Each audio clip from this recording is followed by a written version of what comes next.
नमस्ते एवरीवन। 2023 ये साल ख़त्म होने जा रहा है और जैसा कि आप लोग जानते हैं ये साल हमारे देश के लिए एक रोलर कोस्टर राइड की तरह रहा है।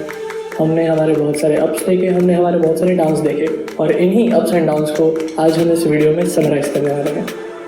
आप देख रहे हैं स्काई टेल्स और ये है 2023 रिकैप।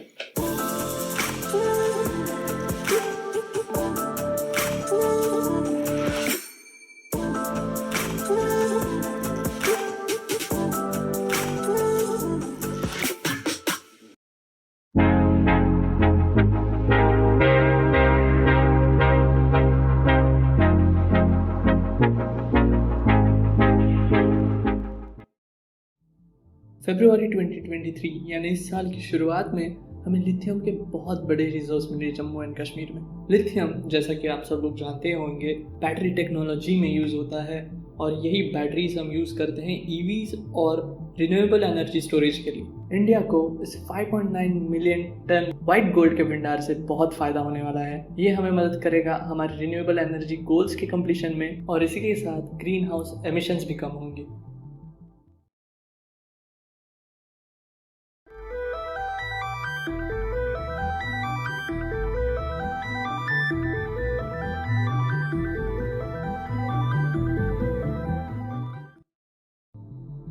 सत्रह दिसंबर 2023 को हमने सूरत डायमंड पोर्ट्स का इनॉग्रेशन किया ड्रीम सिटी सूरत गुजरात में। इसका आर्किटेक्चर डिज़ाइन किया गया है मॉर्फोजेनेसिस आर्किटेक्चर फर्म ने और ये दुनिया की सबसे बड़ी डायमंड ट्रेडिंग हब होगी।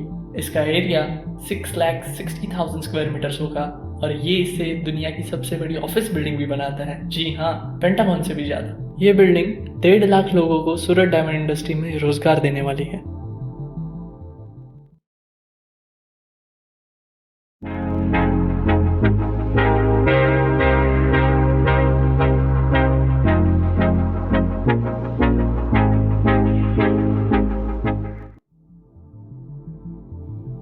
On 28 मई 2023 हमारे प्राइम मिनिस्टर नरेंद्र मोदी जी ने हमारे नए पार्लियामेंट बिल्डिंग का इनॉग्रेशन किया। ये नई parliament building central Vista buildings के लाइन पर बेस्ड है। इसमें लोकसभा, राज्यसभा, सेंट्रल लॉन्च और ऑफिस ऑफ कॉन्स्टिट्यूशनल अथॉरिटीज ये समाये हैं। इसमें से लोकसभा ये हमारे नेशनल बर्ड पिकॉक के थीम पर बेस्ड है और राज्यसभा ये हमारे नेशनल फ्लावर लोटस के ऊपर बेस्ड है। ये पूरी बिल्डिंग 64,500 स्क्वायर मीटर्स के एरिया पर फैली हुई है।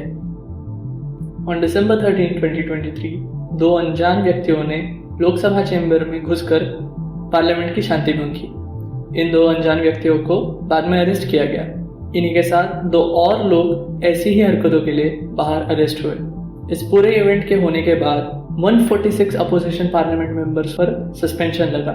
इसमें से 95 लोकसभा के थे और 46 राज्यसभा के। ये अब तक का सबसे बड़ा नंबर है।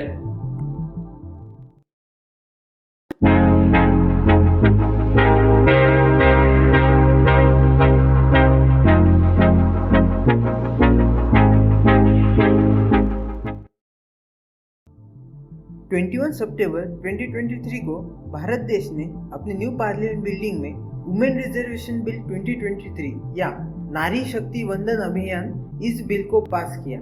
इस बिल के तहत लोकसभा और राज्यसभा में औरतों को 33% रिजर्वेशन मिलेगा।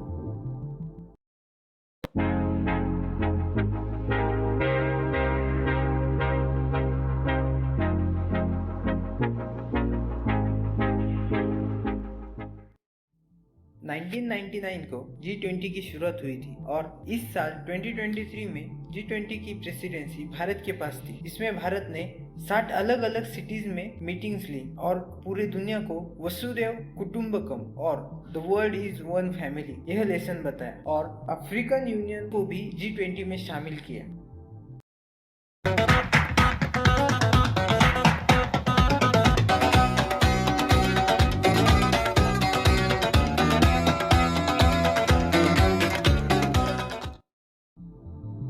फरवरी 2022 को रशिया ने यूक्रेन के डोरमास इलाके पर कब्जा किया। इसका रीजन यह माना जाता है कि यूक्रेन नाटो का सदस्य बनना चाहता है। इसी बात का विरोध रशिया द्वारा हो रहा है, क्योंकि यूक्रेन नाटो का सदस्य बनने के बाद इसका इनडायरेक्टली फायदा अमेरिका को होगा और इस पर इंडिया ने अपने जियोपॉलिटिकल डिप्लोमेसी पॉलिसीज के तहत न्यूट्रल स्टैंड लेने का सोचा है।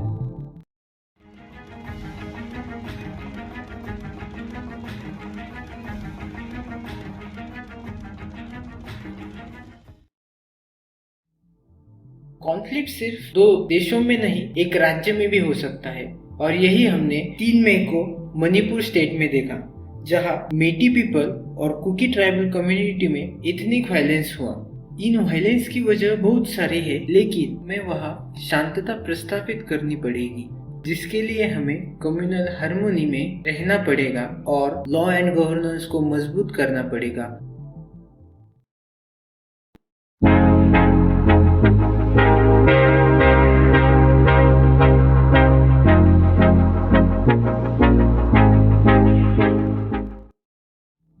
बात करते हैं फाइनेंस सेक्टर की। इसी साल की शुरुआत में हिंडनबर्ग कंपनी ने एक रिपोर्ट जारी की, जिसमें अडानी ग्रुप पर उन्होंने स्टॉक मैनिपुलेशन के चार्जेस लगाए। इसी कारण फरवरी 2023 के एंड तक अडानी ग्रुप ने 150 बिलियन का नुकसान देखा और उनकी पर्सनल नेटवर्थ 3rd से 13 हो गई।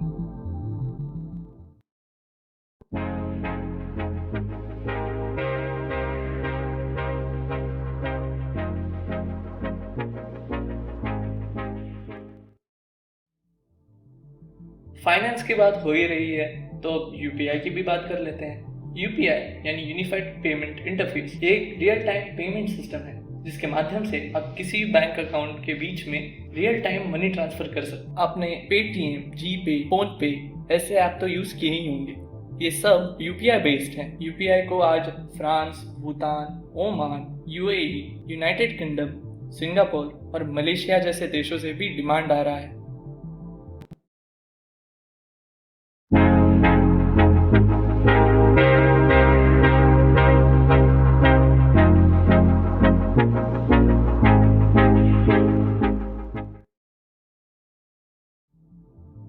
चंद्रयान प्रोजेक्ट की शुरुआत 2008 में चंद्रयान 1 से हुई थी, जिसने चांद पर पानी की खोज में बहुत अहम रोल निभाया। 2019 में हमने चंद्रयान 2 को लॉन्च किया। अनफॉर्चुनेटली विक्रम लैंडर की मून के सरफेस पर सॉफ्ट लैंडिंग ना होने की वजह से उसका इसरो के साथ कांटेक्ट टूट गया। इस फेलियर के बावजूद हमारे इसरो के साइंटिस्ट ने हार नहीं मानी और 14 जुलाई 2023 को LVM-3 रॉकेट के द्वारा विक्रम लैंडर की मून पर सॉफ्ट लैंडिंग कराई और प्रज्ञान रोवर को मून के सरफेस पर पहुंचाया। ये हमारे भारत को दुनिया का पहला देश बनाता है जिसने मून के साउथ पोल पर सॉफ्ट लैंडिंग कराई। इस अचीवमेंट के कारण हमारे स्पेस इकोनॉमी को बूस्ट मिलेगा और हमारे स्पेस स्टार्टअप्स को फंडिंग मिलेगी। चंद्रयान 3 के इस कामयाबी के बाद भी इसरो के साइंटिस्ट ने आराम ना करते हुए 2 सितंबर 2023 को आदित्य L1 सैटेलाइट को लॉन्च किया।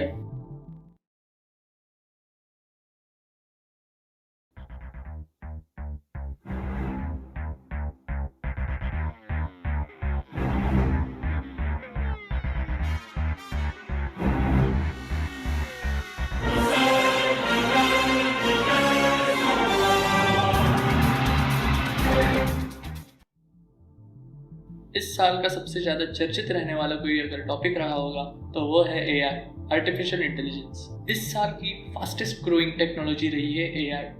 इसकी शुरुआत हुई थी GPT से, जो एक लार्ज लैंग्वेज मॉडल LLM पर बेस्ड है। फिर डाली और मिड जर्नी जैसे जनरेटिव AIs भी आए। AI का बूम तब हुआ जब ChatGPT रिलीज हुआ। ChatGPT 3 के आने पर जैसे कोहराम ही मच गया, हर कोई AI की बात कर रहा था। एक स्टडी के अनुसार 2016 से लेकर 2030 तक AI 15% वर्कफोर्स यानी कि 400 मिलियन लोगों की जॉब रिप्लेस करने वाला है। तो आपकी जॉब AI खा जाए तो कहना मत हमने बताया नहीं था।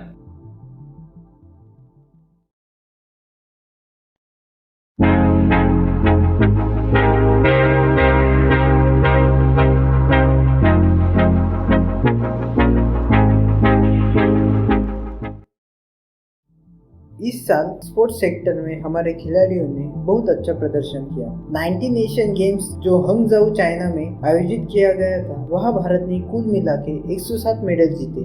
उनमें से 28 गोल्ड, 38 सिल्वर, 41 ब्रॉन्ज मेडल है। दूसरा स्पोर्ट्स है hockey. Men's FIH hockey world cup इस साल हमारे देश में होस्ट किया गया था कलिंगा स्टेडियम भुवनेश्वर और Birsa Munda international hockey stadium Rourkela में खेला गया था। हालांकि जर्मनी ने बेल्जियम को हराकर अपना तीसरा टाइटल जीता। इसी साल भारत में आईसीसी मेंस वर्ल्ड कप भी खेला गया, जहां भारत ने 10 कंसेक्यूटिव विन्स हासिल किए, लेकिन आखिरी मैच में उन्हें हार का सामना करना पड़ा और ऑस्ट्रेलिया ने वो खिताब जीता। जनवरी 2023 में इंडियन रेसलर्स ने बीजेपी के एमपी ब्रिजभूषण के ऊपर सेक्सुअल हैरेसमेंट्स के आरोप लगाए। अभी 11 मंथ्स हो चुके हैं, लेकिन अभी भी इन्वेस्टिगेशन जारी है।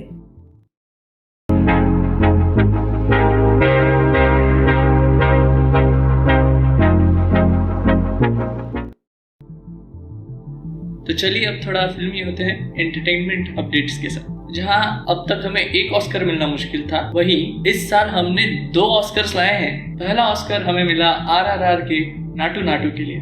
नाटू नाटू सॉन्ग को बेस्ट ओरिजिनल सॉन्ग का ऑस्कर मिला। इस अवार्ड को रिसीव करने के लिए स्टेज पर सॉन्ग के कंपोजर MM कीरावानी और सॉन्ग के राइटर चंद्रबोस जी वहां पर मौजूद थे। दूसरा एकेडमी अवार्ड हमें मिला है एलिफेंट विस्परर के लिए। इस शॉर्ट फिल्म ने academy award for best documentary short film जीता। ये शॉर्ट फिल्म एक कपल और एक अनाथ हाथी के बच्चे राघव के ऊपर थी। ये फिल्म बहुत ही इमोशनली मूविंग थी और आप सभी को इसे जरूर एक बार देखना चाहिए। और इसी के साथ अब इस वीडियो को रैप अप करते हैं। वीडियो अच्छा लगा हो तो लाइक कीजिए, बहुत अच्छा लगा हो तो सब्सक्राइब कीजिए और बहुत ही अच्छा लगा हो तो शेयर कीजिए। हम हैं स्काई टेल्स और आप देख रहे थे 2023 क्रिक कैट।